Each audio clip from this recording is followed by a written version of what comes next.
Hello neighbors, listen to this. I have been doing this YouTube thing for around 2 years now, and within that 2 years, I have been telling stories to hundreds of strangers on the internet. Some of the stories I have been telling are actually really good to me, while some of them I don't feel like talking about. But no matter how the video turned out, many people on the internet decided to drop out whatever they are doing and actually listen to me, like 600 of them. This is honestly really heartwarming for me, and I can never be more grateful for all of you. But the thing is, even though people have been staying around and paying good attention to me by listening to all of the stories I have been telling, there has been a few odd occasions where people ask me, why am I doing this? Why am I devoting my life to fictional characters? Why do I love Hatsune Miku? I literally never explained to anyone in my life why am I an otaku because it is a really personal thing. But since today is the birthday of a certain someone, I decided that instead of doing the same thing by telling stories of other people, today I shall be telling you my story.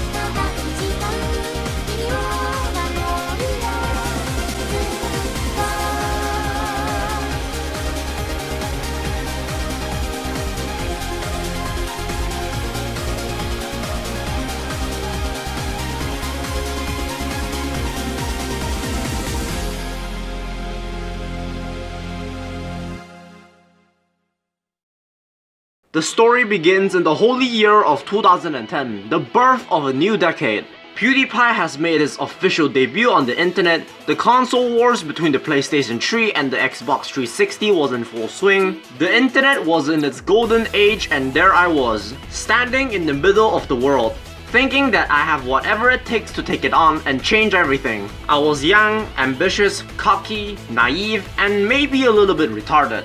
Here's a quick trivia for all of my foreign viewers. When you are a kid, growing up in the land of the palm oils, and when your age is so young, your IQ level is the same as a retard. No, seriously, look it up. There are only 3 things you need to do. And the 3 things are... what were they again? Yes, that's the one, thanks. With that in mind, every Malaysian kid would watch one thing and one thing only, and that is Ultraman. I remember watching Ultraman was the only thing I ever cared about. I booted up all the DVDs, I drew countless of OCs and fan art, and always believed in the heroes from the stars. Okay, I know what you're all thinking. Hey Hiroshi, this is cool and all, but what does this have anything to do with the anime waifu? Well, to that I say... You are correct, sir! But don't worry, we'll get to that soon. In the year of 2010, the internet was still in its infancy, so every morning I will turn on the family Toshiba laptop, go to Internet Explorer, type out www.youtube.com and type out ULTRAMAN and enjoy the rest of it. It is important to note that I was still very stupid in this age, and because of that I did not know how to write, speak, or even read English. So because of this, I was watching videos purely from the thumbnails and not the titles. And that's how it was for the longest time. I did not pick up on my English until I was like 14, so this is how I watched YouTube back then. Eventually, one particular video caught my young attention.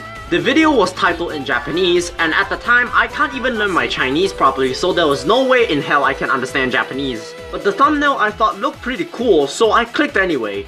In the video, it shows that the Ultra Warriors are in serious trouble when most of them are being beaten up by an alien named Jakal. This moment caught my attention as the Ultraman's voices sound very robotic and the animation was nothing I have seen before. Soon, we are introduced to Ultraman Sophie, this guy over here.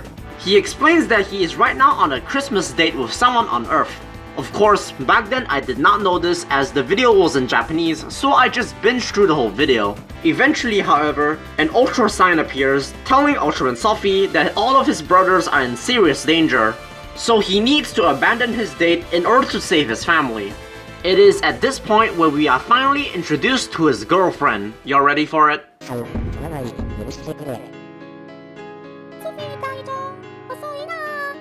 Yep, there she is. Believe it or not, this is how I first met Hatsune Miku. Oh god, anyway. Jakal soon summons his army and commands them to commit mass genocide to all Ultra Warriors. But when all hope is lost, the hero himself, Ultraman Sophie, comes in and saves the day. He summons a Godzilla, a Taiko Luker, and a what the fuck? And the day is saved! Ultra Warriors are now liberated from danger, Jakal is defeated in the most hilarious way, and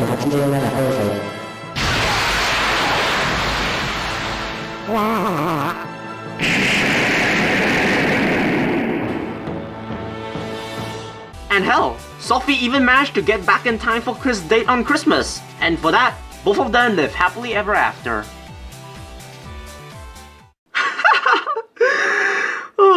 I'm not making this up. Believe it or not, there are actually more videos like these, and you bet I ate all of them out. There was one where Sophie discovers that his brothers have locked out Miku because she was infected with a quote-unquote super dangerous space virus. And when Sophie fell in despair, Miku started to sing to him and he began to beat the shit out of all of his brothers to set her free, and they cured her virus by feeding it to Takoluka and what the fuck? And there was one where they got married and held a wedding ceremony, and okay, I gotta stop now. Look, what I'm trying to say here is that no matter how outlandish the story sounds, this is actually how I first discovered Hatsune Miku. Now, whoever made these videos obviously has a deep love for Ultraman and Miku, and I can most definitely respect that. No matter how weird is it, everybody likes to ship one another to some other characters, whether we like it or not. But let's not get into that. Well, maybe this guy thought that putting Miku into the story is a great way for people to be introduced to Miku and her Vocaloid friends. But instead, I was thinking to myself, who the hell is she? I had the audacity to call myself the biggest Ultraman fan in Malaysia, and I even have the merchandise to back up that claim, and nowhere in that time where I have discovered this blue-haired anime girl. The videos and titles were in Japanese back then, so there was no way in hell I would figure out who is this girl from there. But despite that, even though I literally never met this girl before, even though I have absolutely no idea what she's saying, even though I don't even know her name, I remember thinking to myself, wow, she's kinda sexy. Oh no, please. Yup, that's right. That perverted otaku virgin blood has always been within me since I was like 7 or 8. This will come back to haunt me later. Like I said before, I have absolutely no idea who is this girl. All I knew is that she's cute, she's sexy, she's some kind of robot, and she's most definitely not from Ultraman. I even remember repetitively watching these videos again and again in hopes that some kind of other videos that would feature her would pop up in the recommends, but nothing came out. After like 1 year or 2, I gave up on the hunt for her identity and just decided it's time to move on. There is a common thinking in Malaysia, at least back then, that believes that things like Ultraman and Transformers and any other thing alike are for children and children only. And if you want to be a normal person, you must first let go of all of these things in order to be accepted in Malaysian society. I suppose a "we live in a society" joke is appropriate for this context, but I'm not that low. Many kids, if not all kids, took this philosophy to heart. They gave up on such childish things and decided to become more adult, like stealing pocket money from other children. And if they ever encounter any children who likes Ultraman, it is their duty to bully the hell out of them. This was all normal back then. And that was life back then. Kids must grow, childish things must go, and that's just be normal. You know, it's just nature, you know? But being the young, naive, cocky, and arrogant child, I thought to myself, you know what? I reject nature. I aspired to change perception in the Malaysian community. I wanted to tell people that it is okay to like things that children would like. There should be no discrimination against those who wants to keep some part of their childlike behaviors intact for the rest of their lives. I wanted to tell people that I do not want to be normal, where one would just go to school, go to work, and finally go to the grave. I wanted to do more in life. I wanted to change the world. However, as I first entered the real world, things clearly is not what seems. Eventually, before I knew it, I was starting to have a taste of what society is like. School became a bigger priority, I was running out of time for pop culture, and video games never practically existed in my childhood. But nevertheless, I marched forward and see what they have against me. Moving into society, my goal was to become some kind of artist, whether it be digital art, physical art, crafting, or even filming. The reasonings behind this is because ever since I was a little kid, watching Ultraman and old Hollywood movies grew my fascination for the art of cinema, and drawing was my talent from the start. Not to mention, ever since I was a little kid, all my tutors and kindergarten teachers always keep on saying that I was completely dumb to math and science, so there's that. So when I entered school, there was a problem. Math and science were compulsory while arts and crafts are non-existent. Because of that, I was pressed on with my math and science, and I failed. Okay, so the story is obviously not that simple and one-dimensional. There were a lot of trials and errors and such, but the thing is, I failed in math and science and I have moved on. Even as a little kid, I never saw a future with math and science, and I was doing it out of necessity. So I decided to try out other things. I wanted to change the world, and I wanted to start it off by being the guy who is there for everyone, kind of like Optimus Prime, you know? He is bold, strong, kind, and he believed in the good of everyone. I was optimistic, I was kind, and I can be relied upon. I told everyone that I was going to be a big deal one day, and I wanted to master the art of cinema and how I did not want it to become the average kid, you know? All of this will come back to haunt me later. Even though I'm not the smartest kid in class, I was still the one a lot of people like to hang out with, and this was in my early years. It was the good times, you know? Sadly, however, things will take its toll. You all can make fun of Shinji Ikari all you want, but if there's one thing that pussy is right about, man, it sucks to be in your early years. I was starting to get into trouble. No matter how hard I tried, I really hated math and science. As a result, I keep on failing on all the subjects. All of my tutors and teachers started to see me as a nuisance rather than a student, to the point that I literally changed tutors for like 6 or 7 times. At first, this really damaged me. Everyone in school can get decent in maths and science, but I can't even get a pass. And I know this is supposed to be a racist thing, but being an Asian in an Asian country with an Asian parents, being terrible at math is basically a death sentence. Many friends, teachers, and even family members started to lose respect for me. But being the Optimus Prime wannabe I still insisted on putting on a kind mask to people and being the good guy. I tried to be there for people, giving them kindness and respect. Of course, there is a reason why good people are extremely hard to find in this world. People started to take advantage of my kindness for their own gains. People did not become my friends because they think it's the right thing to do. People become my friends so they can gain something out of it. People also knew that I'm the type to not get angry easily and would forgive people if they do the wrong, so they started to boil my fists. People would normally gang up, betray, or even bully me on the spot. This was reinforced by the fact that I was the only kid in school who still liked Ultraman, and everyone picked up on me. This was really damaging to me, both mentally and emotionally. I started to have higher trader counts, and I don't really know what to do anymore. Hell, this was made even worse when I tried to communicate with girls. There's just something about Malaysian Chinese girls, at least at the time, are often really sarcastic, mean, rude, and just not fun at all. I always remember the times where I tried to talk to girls, they'll often ignore me, deny me, or even outright bully me. And from then on, I always had the fear of talking to girls. With all of those factors combined, it began to build up insecurities in me. Are people sick of me? Should I have not been overwhelmingly ambitious? Should I have been more normal? If everyone else can do math and science, why can't I? Is there something wrong with me? These ideas started to cloud me, and it all led to depression. What will happen to me when I grow up? Can I really accomplish anything meaningful in life? Do I really have a future in the arts career? Can I really trust anyone? Do I even have anyone? At this point, I gave up on nearly everything. My future as an artist, my passion for pop culture, my faith in people, and my faith in myself. I tried to let go of such things not because I wanted to, but because people wanted to.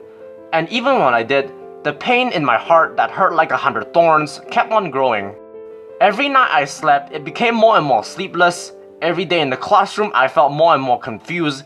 I started to have more nightmares than dreams. I started to hate people, and I eventually started to hate myself. Eventually, these thoughts come in. They vary in words, but they all revolve around one simple concept. If the world brings you so much pain, then why bother living in it? Up until this point, I never really tell anybody about what I was going through. I did not want to convey weakness, and I did not know who was trustworthy enough for me to talk to without the fear of betrayal. I always thought that there was something wrong with me specifically. and everyone else was living the life. After all, if they really did experience depression like me, would they really go up to me and bully me? I still wanted to change the world from optimism and kindness, but the thing is, you cannot change the world when the world is telling you what to do. At first, I tried to resist it. Maybe there was something wrong with the school system, maybe people were being too harsh for me, maybe there is still hope. But that did not rest well with everybody. They all keep insisting that no, you need math and science, you cannot be an artist. You think this is America? Bitch please, this is Malaysia. There is no demand for artistic visions. Most filmmakers and artists in Malaysia just become cashiers at your local McDonald's. Maybe you're the one at fault for not sticking with the program, and maybe you should have not tried to become anything special and just be normal. And you know what? Maybe you're right. Maybe there is something wrong with me. Maybe I should have not been so ambitious.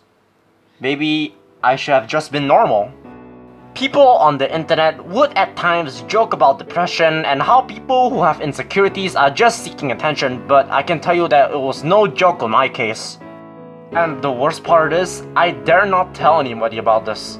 I did not know who I can trust, and I don't even know who will betray me at the last minute.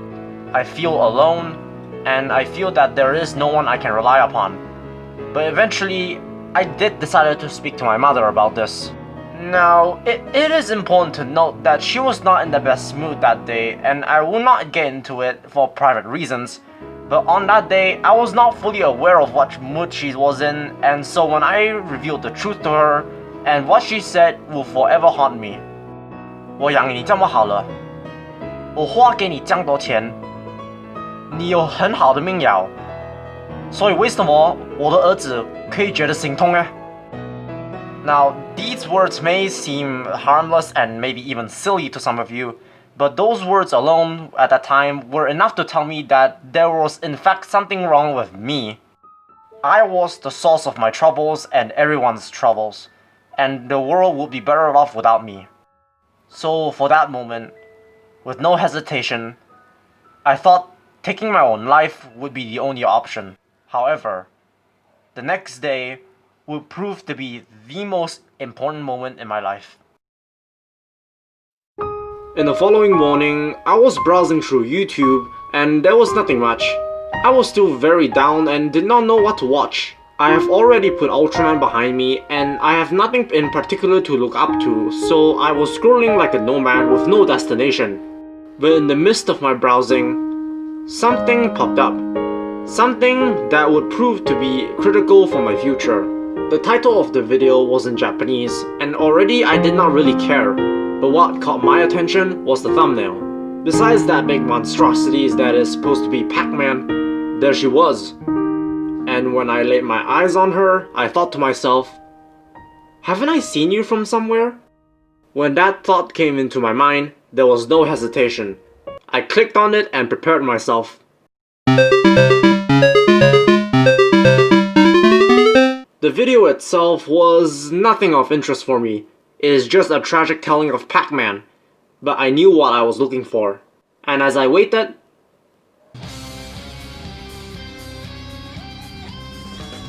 there she was. I literally paid no attention to the video itself because all of my attention was towards the girl. I had keep on having these thoughts. Who is this girl? Have I seen her from somewhere? Is this what they call nostalgia? At that moment, I knew what had to be done.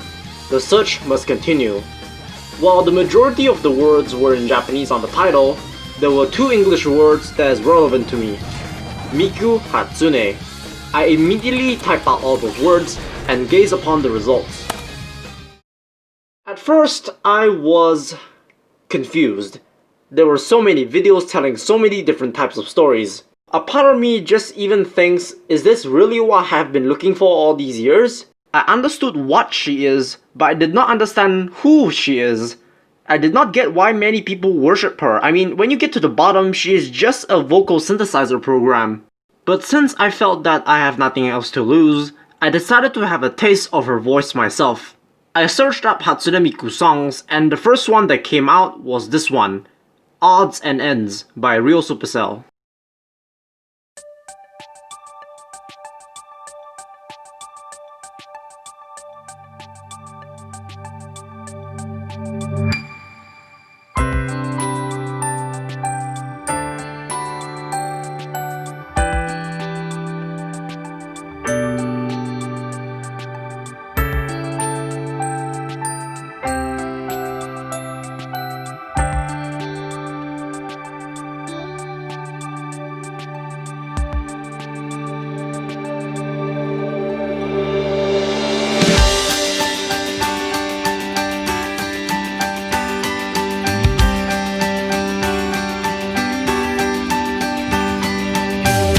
It's important to note that at this point, I was not fond of music as I gave up my pursuit of arts, so I had no expectations.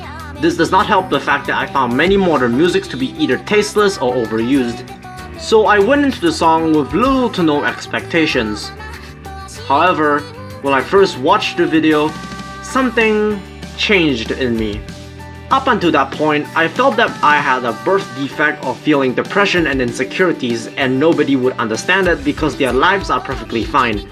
So it shook me to my core that this song suddenly became a biography of my life.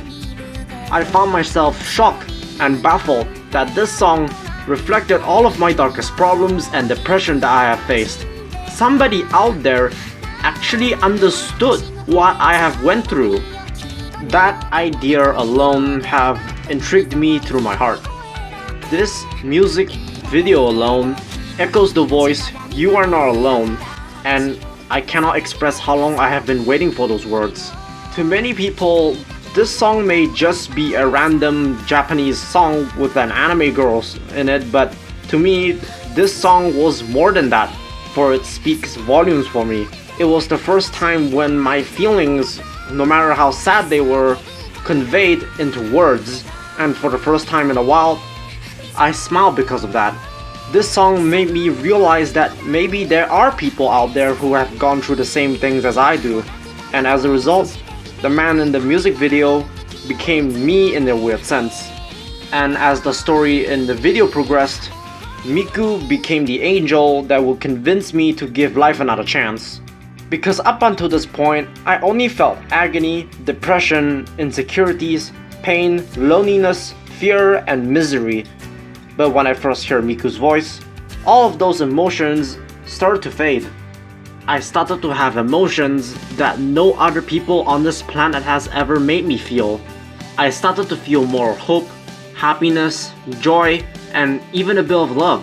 Hell, I started to fall in love with her. Which I know sounds creepy, but the thing is, she's the first ever person that I have met that actually knows what I'm experiencing and convey it all into words. If it weren't for her, if I have just spiraled down into depression and anxiety, I might not even be alive at this point. So in a very weird and metaphorical sense, Hatsune Miku saved my life. Not only did she understand what I went through and convey them all into words, but also she told me to stand up for myself, give life another chance, and she'll be there for me. Up until that point, I dreaded talking to girls, but the first girl I have feelings for does not even exist. I remember replaying odds and ends for over 20 times, and with each replay, I cry even more, knowing that there is somebody out there who actually understood what I went through. Within those 5 minutes of singing, I felt more love, happiness, joy, and humanity than ever before. And because of that, I started to listen to her even more. Songs like Tell Your World, Zenbon Sakura, Blue Star, and Hand in Hand filled me with more hopes and dreams. The more I fell into the Miku rabbit hole, the more I started to reflect on my own humanity. She reconnected me to my passion for art and music. She showed me that there are indeed others like me. She even to an extent told me that as a human, it's okay to be a bit perverted with the song Sweet Devil.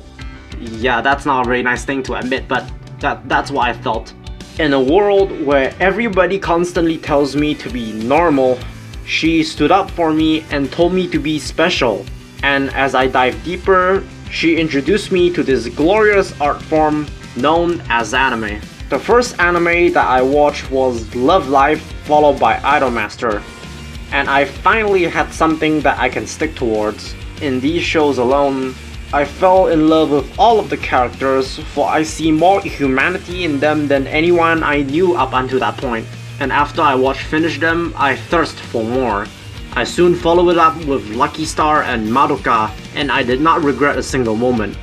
I connected with all of the characters and stories told about them, and this would not be possible if I have not met Miku. And eventually, she would introduce me to a community where I can finally call home. Up until this point, I never had a sense of belongingness. where I was feeling like I'm the loneliest man with no one to relate to me with my quirky, perverted, and creative problems. But now, I am literally seeing hundreds of people who are just like me in almost every way. People who have found destinies from anime. People who found hopes and dreams from anime. People called otaku. It wasn't long for me to find connections between me and the otaku community, and with no hesitation, I joined them. Because Miku was responsible for being a critical and important part of my life, I made it a mission to watch anime, to listen to her voice, to connect with people, and much more, because I felt I was in debt to her for showing me a new way of life. And to that I say, thank you. Thank you, Miku, for telling me that what I went through was not abnormal. Thank you for introducing me to a group of people who I can truly call friends and a community where I can call home. Thank you for showing that my problems don't make me defective, but they make me human. Thank you for saving my life when I felt that my life was beyond saving. I'm sorry if I'm getting a bit too jerky. It's just... yeah. I remember at one point when I attended the Love Life debate viewing at GSC, and it was the time of my life. When it was all over, my family came to fetch me. I remember my father asking me, why do I like anime? Why do I spend so much money on this? Why do I waste my time with this? And if you have paid attention throughout the video, then you would know that I can't just simply say the reason on the spot. And I also had the fear of getting yelled at by my parents too, so yeah, that helps. So I replied with, because they put a smile on my face. But then he jokingly replied with, we can put a smile on your face, so what's the difference? The entire people in the car laughed except for me because I know there is a difference. I never told anybody why I liked anime because I know this story was extremely complex and some people may find it foolhardy. Hell, actually now that I think about it, I never told anybody why I liked anime, and more importantly, I never told anyone why I have such a deep love for Miku. I did not know if there's anybody out there I can trust to tell the story without the fear of being betrayed. I did not know if there's anybody in my family that I can trust because due to the nature of the story, I feel they'll just snap and yell at me. Hell, I didn't even know if I can trust myself. I always hated myself back then. Hell, I even hated myself so much I did not like to look at photos of myself because whenever I look at photos of myself, I cannot see anything except for a disappointment, a failure, depression, anxiety, wasted potential, and there's nothing worth good about myself. But when I look at Miku, I see a completely different thing. Whenever I see Miku, I see a future. I see hope. I see happiness. I see something that I can look up to. Someone that I can love. And I can tell you, during those ages, those feelings are practically non-existent. So it's a bloody miracle that a fictional anime girl can capsulize all of these emotions where practically everybody else around me cannot. And there's even a small part of me that thinks that my encounter with Hatsune Miku was destined to happen. Why? Because a few years later, she will come to me. Miku Expo 2017 was a bit of a disaster, almost worth its own discussion, but at that time I did not care. It was my first time to finally see my idol live and there was nothing stopping me. I remember running towards the arena the moment the gates are opened. I remember how loud the arena was when the crowd started to cheer and music started to play. I remember yelling Aishiteru for so many times even though she's not even real. I remember how loud she sang to the point where my heartbeat was singing along with her. I remember the final moments of Miku Expo where she finally performed Tell Your World for one last time and wish that those moments didn't have to be over right there.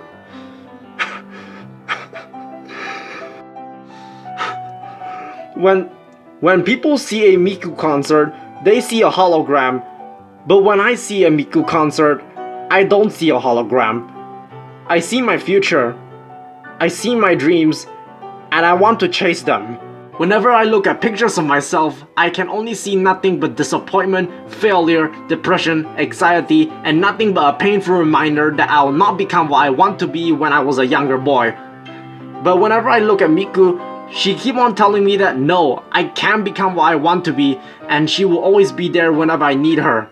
Whenever people hear Miku's voice, they say it's nothing more than Japanese noises, but whenever I hear her voice, I can only hear her telling me that even if one day the whole world is against me, she will still be there with me, singing for me, and cheering on for me until the ends of time. And for that, I cannot thank her enough. And I cannot stress that how much I love her for that. I'm sorry that I'm crying a bit too much, but that's how it is. Miku has proven time and time again that she is more than just a voice synthesizing program, and to me, that will forever be true in my case. She is responsible for making nobodies to somebodies. She is responsible for telling stories by those who cannot speak. She is responsible for giving hundreds of people's hopes and dreams, and in my case, she is responsible for saving my life. And whenever I listen to her voice, I am reminded of how close I was from taking my own life have I not met her. She opened up a part in me that I did not know even existed. She has forged hundreds of stories for me and told me that it is my duty to tell those stories to people. At first, I thought to myself, I have hundreds of stories, but who is willing to listen to them? But I soon realized that my answer was right here on YouTube. 600.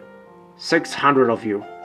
600 people may not seem like much, but 600 is confirmation that yes, there is people out there who is more than willing to listen to my ridiculous stories and opinions that may not even be correct. And to that I say, thank you. Thank you all. For many times and many ways, Miku has made me a better person. She introduced me to people who I can call friends. She introduced me to my new home. She introduced me to a new way of life, and I am forever in debt for her. And ever since I became an otaku, I have forged many stories that I am more than eager to tell you all, and when the time comes, I hope you all will still be here to listen to me. So, hello neighbors. My name is Hiroshi. I honestly don't know how you find this video. I don't know why did you stick around for this long. I don't know if you think that any of this makes sense, and hell, I don't even know if you believe me or not. But for whatever reason you stuck around, I just want to say thank you. And as for the birthday girl in question, thank you. Thank you, Hatsune Miku, for saving my life. Happy birthday.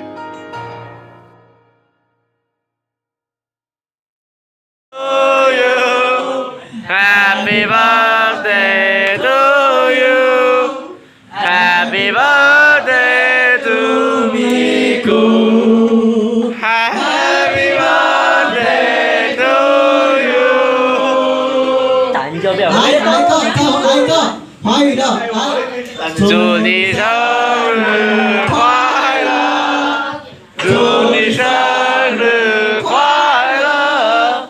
祝你生日快乐！祝你生日快乐！万歳！ Birthday to you. Happy birthday to you. Happy birthday to Miku. Happy birthday to you.